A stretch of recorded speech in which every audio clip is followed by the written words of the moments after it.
ದೇಶದ ಹೆಮ್ಮೆಯ ಪ್ರಧಾನಮಂತ್ರಿ ನರೇಂದ್ರ ಮೋದಿಜಿಯವರು ಈಗಾಗಲೇ ದೇಶದ ಜನತೆಗೆ ಒಂದು ಕರೆಯನ್ನು ನೀಡಿದ್ದಾರೆ. ಜಗತ್ತಿನ ಒಂಥರ ಇರ್ತಕ್ಕಂಥ ಪರಿಸ್ಥಿತಿಯನ್ನು ಅರ್ಥ ಮಾಡಿಕೊಂಡು ಅಮೇರಿಕ ಮತ್ತು ಇರಾನ್ ಮಧ್ಯೆ ನಡೀತಾ ಇರ್ತಕ್ಕಂಥ ಯುದ್ಧ, ಆ ಯುದ್ಧದ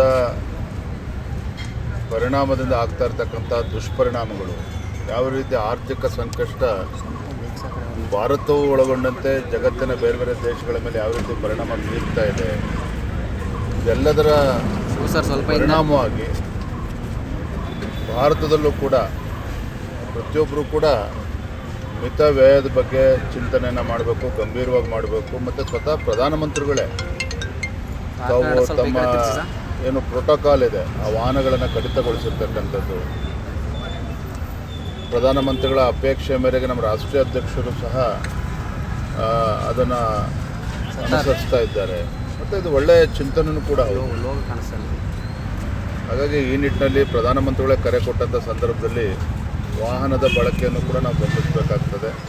ಆದಷ್ಟು ಸಾರ್ವಜನಿಕ ಬಸ್ ಇರ್ಬೋದು, ಮೆಟ್ರೋ ಇರ್ಬೋದು, ಇದನ್ನು ಬಳಸಬೇಕು ಅಂತೇಳಿ ಪ್ರಧಾನಮಂತ್ರಿಗಳೇನು ಒಂದು ಕರೆಯನ್ನು ಕೊಟ್ಟಿದ್ದಾರೆ. ಮತ್ತು ಅವರು ಇಡೀ ದೇಶದ ಪ್ರತಿಯೊಬ್ಬ ಪ್ರಜೆಗೂ ಕೂಡ ಒಂದು ರೀತಿ ಮಾದರಿ. ಹಾಗಾಗಿ ನಾನೊಬ್ಬ ರಾಜ್ಯದ ಅಧ್ಯಕ್ಷನಾಗಿ, ಕಾರ್ಯಕರ್ತನಾಗಿ ನನ್ನ ಕರ್ತವ್ಯ ಕೂಡ ಹೌದು. ಅದನ್ನು ನಾನು ಕೂಡ ಅನುಸರಿಸಬೇಕು ಅಂತೇಳಿ ಇವತ್ತು ಕುಂಬ್ಳಗೋಡ್ನಲ್ಲಿ ನಮ್ಮ ಪ್ರಶಿಕ್ಷಣ ವರ್ಗ ಇದೆ, ಬೆಂಗಳೂರು ದಕ್ಷಿಣದ ಪ್ರಶಿಕ್ಷಣ ವರ್ಗ ಇದೆ.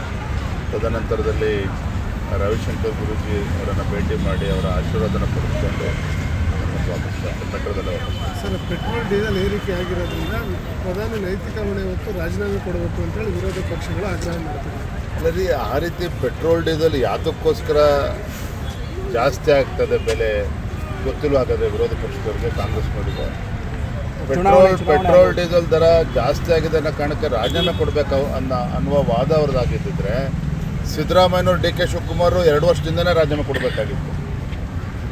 ಯಾವುದೇ ಬೆಲೆ ಏರಿಕೆ ಇಲ್ಲದೆ ಇದ್ರೂ ಸಹ ನಮ್ಮ ರಾಜ್ಯದಲ್ಲಿ ಬರೆ ಎಳೆಯುವಂಥ ಕೆಲಸ ಮಾಡಿದ್ರು.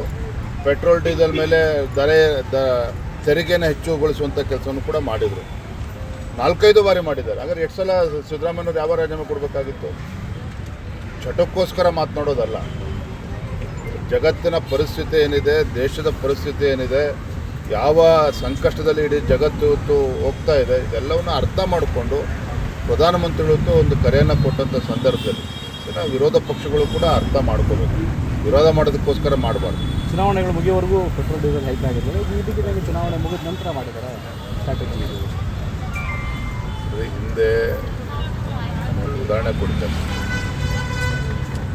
ಈ ದೇಶದ ಮಧ್ಯಮ ವರ್ಗದ ಜನರಿಗೆ ಅನುಕೂಲ ಆಗಬೇಕು ಅಂತೇಳಿ ಇನ್ಕಮ್ ಟ್ಯಾಕ್ಸ್ ಸ್ಲ್ಯಾಬನ್ನು ಕಡಿಮೆ ಮಾಡಬೇಕು, ಸುಧಾರಣೆ ಮಾಡಬೇಕು ಅಂತ ಭಾಳಷ್ಟು ಬೇಡಿಕೆಗಳಿತ್ತು.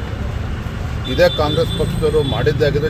ಲೋಕಸಭಾ ಚುನಾವಣೆ ಸಂದರ್ಭದಲ್ಲಿ ಮಾಡ್ತಾ ಇದ್ದಾರೆ. ಪ್ರಧಾನಮಂತ್ರಿ ನರೇಂದ್ರ ಮೋದಿಜಿಯವ್ರಾಗಿ ಮಾಡಲಿಲ್ಲ.